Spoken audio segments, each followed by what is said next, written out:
My lawyer set down her pen, looked my son directly in the eye, and said 3 words. "You've been removed." That's it. That's all it took. I watched 46 years of a man's confidence drain out of his face in real time. Marcus didn't say anything for almost 10 full seconds.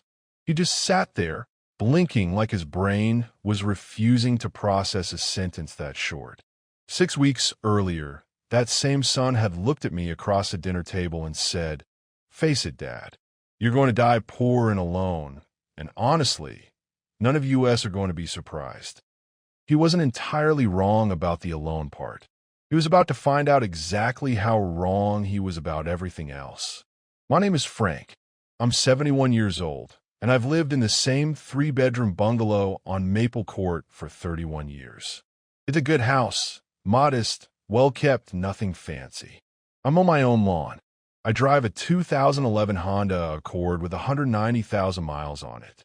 I clip coupons at the grocery store on Tuesdays because that's senior discount day, and I've never once felt embarrassed handing one to the cashier. If you knew nothing else about me, you'd assume exactly what my son assumed, that I was a retired middle manager living carefully on a modest pension, watching every dollar because every dollar mattered. Here's what you wouldn't know, and what Marcus didn't know either, until the day I'm about to tell you about. In 1979, at 24 years old, I took a job as a land surveyor for a small firm in the county, walking property lines for farmers and developers 6 days a week. I learned 2 things doing that job that changed the entire course of my life. First, I learned how to read a parcel map better than most lawyers in this county ever will. Second, I learned that land, quiet, unglamorous, undeveloped land, was the single most reliably underpriced asset most people never thought to look twice at. So I started buying it. Small parcels at first, 20 acres here, 40 there, land nobody wanted because it was too far from town to build on yet. I didn't buy it to flip it. I bought it and I held it year after year, decade after decade, while the town slowly, inevitably grew out to meet it. I paid cash whenever I could. I never leveraged more than I could comfortably carry. I worked the same modest surveying job for 38 years, and I put nearly every spare dollar of every raise I ever got into another quiet parcel of land nobody else wanted yet. By the time I retired at 62, I owned, through a holding company my accountant set up decades ago, called Meridian Land Partners, just under 4,000 acres across 2 counties, timberland, agricultural leases, and, most valuably, several parcels that had since been swallowed up by exactly the kind of suburban development I'd watched coming from 30 years out. Conservatively, on the day my son sneered at me across that dinner table, the portfolio was worth just north of $11 million. I never once bragged about it, not even to my late wife's sister, who asked me directly once, at a funeral of all places, how I'd managed to pay off the bungalow so early. I told her the truth and a lie in the same breath. The truth that I've been careful with money my whole life, and the lie by omission that careful was the whole story. I'd learned that lesson from watching my own father, who'd inherited a modest sum from his uncle in his 50s and spent the last 15 years of his life fielding calls from relatives who'd never called him before. I decided early on that if I ever built anything worth having, I'd rather be underestimated by people who loved me than overestimated by people who didn't. Marcus knew none of this, not because I lied to him. I never once told him I was poor. He simply never asked, and I let his assumption stand, for the same reasons so many fathers in my position do. I wanted my son's love and my grandchildren's love to have nothing to do with a number on a piece of paper. I'd watched what money did to my own brother's family growing up, watched cousins stop speaking to each other over a farmhouse that wasn't even worth what the lawyers charged to fight over it, and I promised myself, young, that if I ever built anything worth having, I would guard it and guard my family from it for as long as I possibly could. That plan worked, more or less, for most of my life. Then, 3 years ago, Marcus's world started to come apart, and I watched my quiet, careful son turn into someone I didn't fully recognize. Marcus is 46. He's smart, genuinely smart, sharper than I ever was, and he built a solid career in finance, first at a regional investment firm, then striking out on his own with a small advisory practice he was fiercely proud of. For a long time, I was proud of him too, and I told him so often.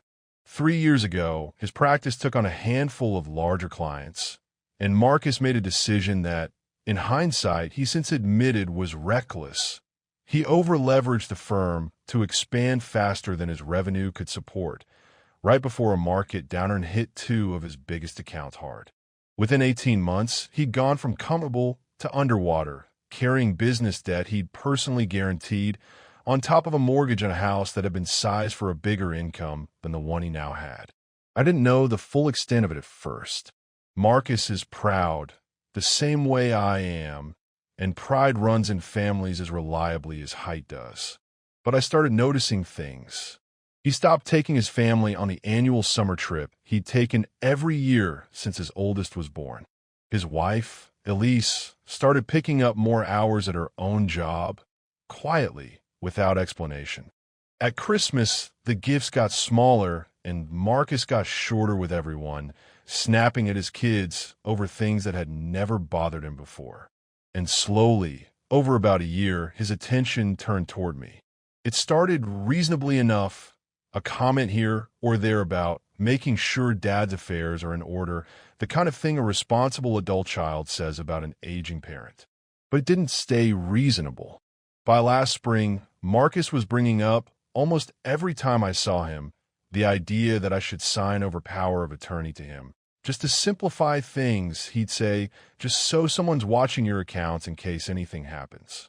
He started mentioning retirement communities, unprompted, describing them in a tone that was somehow both casual and urgent at the same time.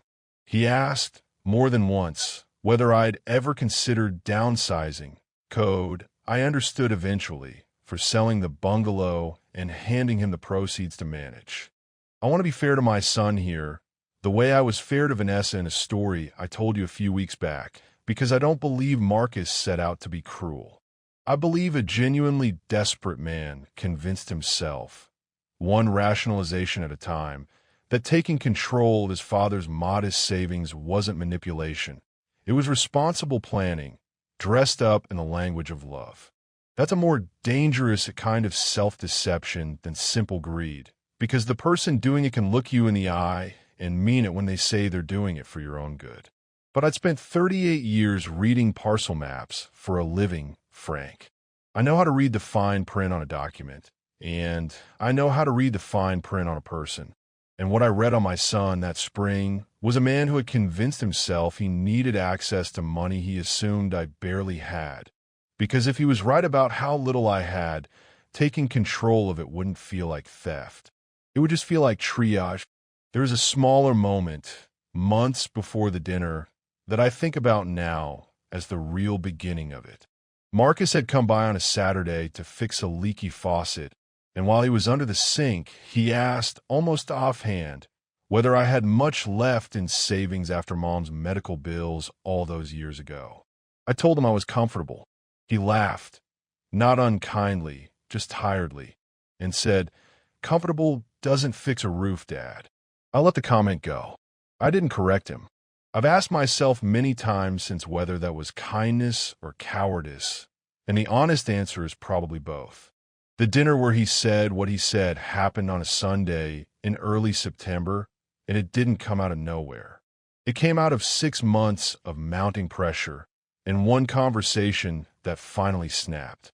Elise had made a pot roast, the way she does every couple of months, and for the first hour it was a normal family dinner. My 2 grandkids, Bethany and Sam, arguing over who got the last dinner roll, Marcus asking about my hip, which had been bothering me since spring. It was honestly a nice evening, right up until the moment it wasn't. After dinner, once the kids had gone off to watch television, Marcus brought out a folder. He'd had it prepared for weeks. I'd learn later.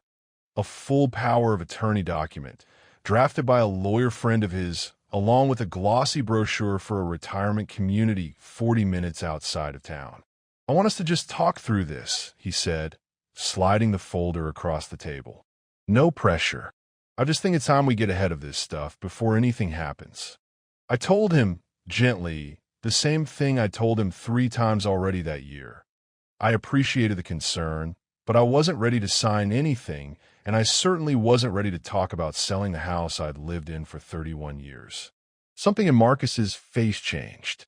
I watched 6 months of quiet financial panic finally break the surface. "You're not being realistic, Dad," he said, his voice rising slightly. "You're 71. You live alone. You've got, a surveyor's pension and some savings. That's not a plan, that's a countdown. I'm trying to help you before it becomes a crisis, and you're too stubborn to even have the conversation." I told him I understood he was worried, but that this was my decision to make on my own timeline. He stood up, and that's when he said it, not shouted, which somehow made it worse, just said, flatly, like a fact he'd already made peace with. "Face it, Dad. You're going to die poor and alone in this house. And honestly, none of us are going to be surprised when it happens. I'm trying to save you from that, and you won't even let me." Elise went white and told him to stop. Marcus didn't apologize. He grabbed his folder off the table, said he needed some air, and left 10 minutes later without finishing his coffee. I sat alone at that table for a long time after everyone left. And here's the part one want you to understand. If you've ever had someone you love look at you and see nothing but a burden waiting to happen, I wasn't angry, not at first. I was heartbroken, because underneath the arrogance, I understood exactly what my son actually believed about me. Not that I was wealthy and difficult, but that I was poor and pitiable, a problem to be managed before it became worse. He wasn't trying to steal from a rich man. In his mind, he was trying to rescue a helpless one, whether that man wanted rescuing or not. I decided that night it was time he learned the truth, not to punish him, though I won't pretend a part of me didn't want him to feel exactly how wrong he'd been. But because a son who believes his father has nothing to protect will keep pushing for control of the nothing forever unless something interrupts that story. It was time to interrupt it. I called my attorney, Diane Castellano, the next morning. I'd worked with her for over 20 years, quietly, on the trust structure around Meridian Land Partners. I told her what had happened, and I told her what I wanted to do. She'd actually been waiting for this call longer than I had. Here's something I hadn't told Marcus, because there had never been a reason to. 15 years earlier, back when he was still just my steady, responsible son with no reason yet to disappoint me, I named him successor trustee on an early version of my estate plan.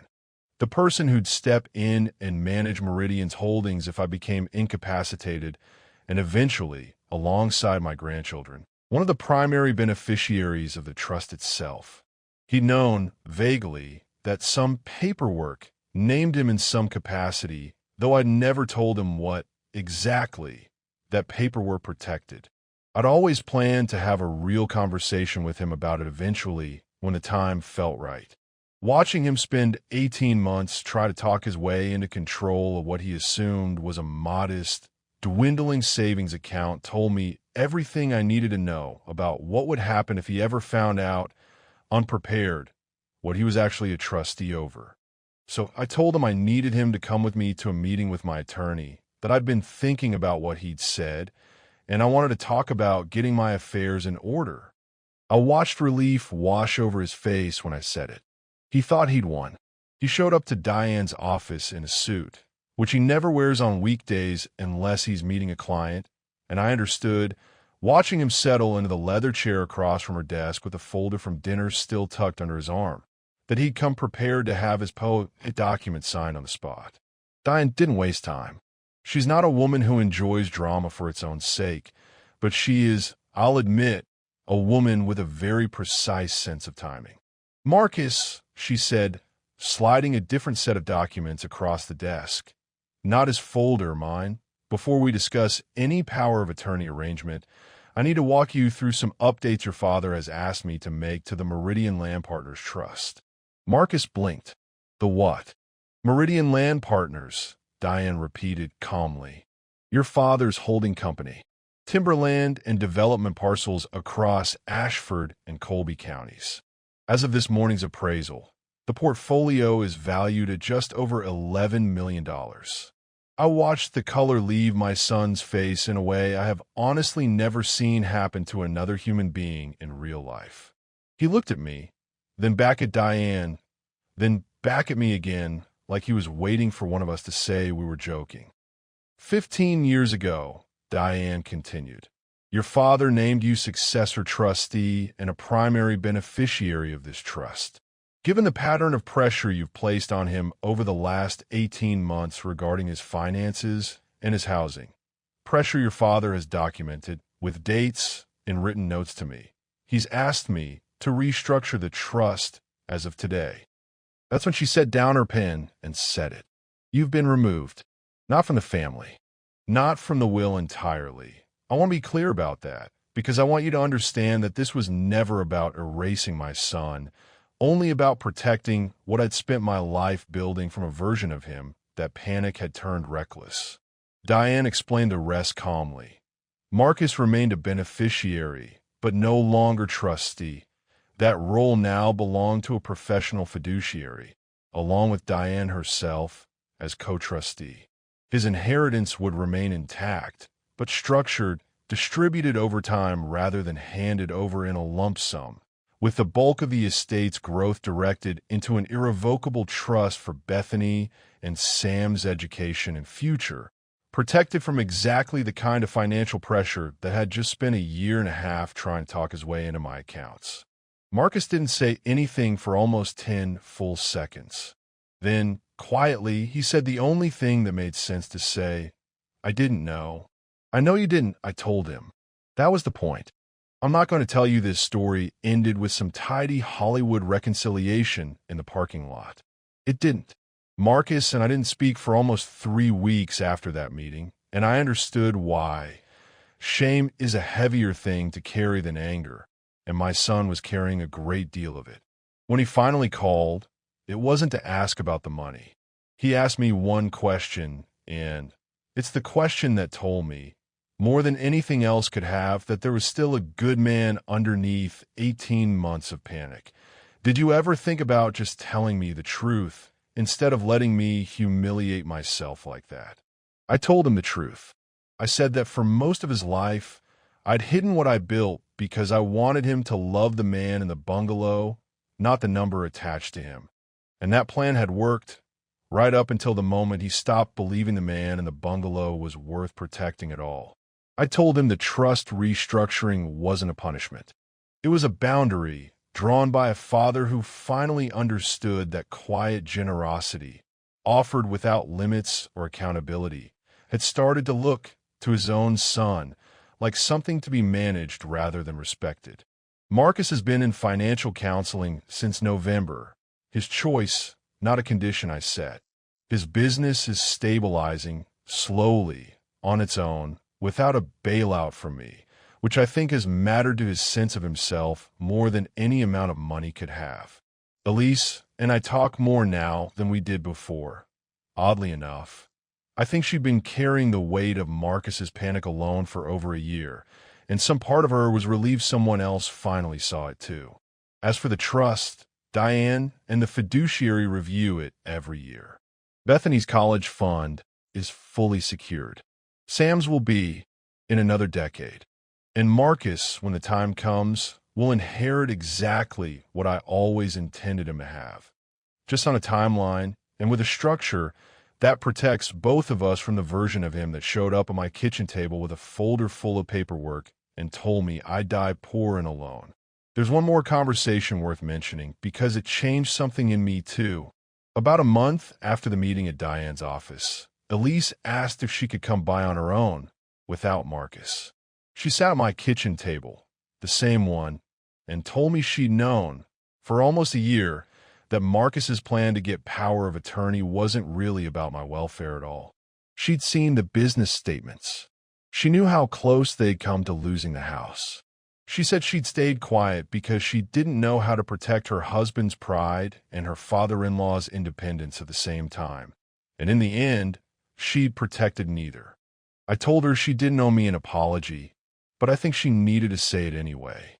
We talk most weeks now, usually about nothing important, which I come to think is its own kind of important. He was wrong about the poor part, and as long as I have anything to say about it, he was wrong about the alone part too.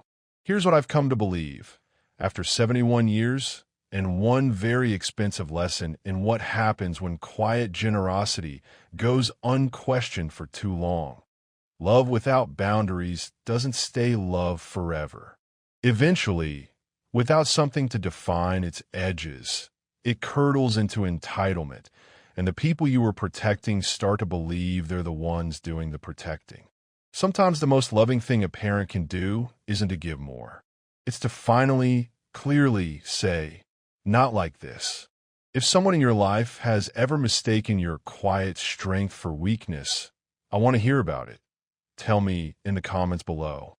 And if you want more stories like this one, hit subscribe because there are a lot more quiet fathers and a lot more overdue reckonings still to come. I'll see you in the next one.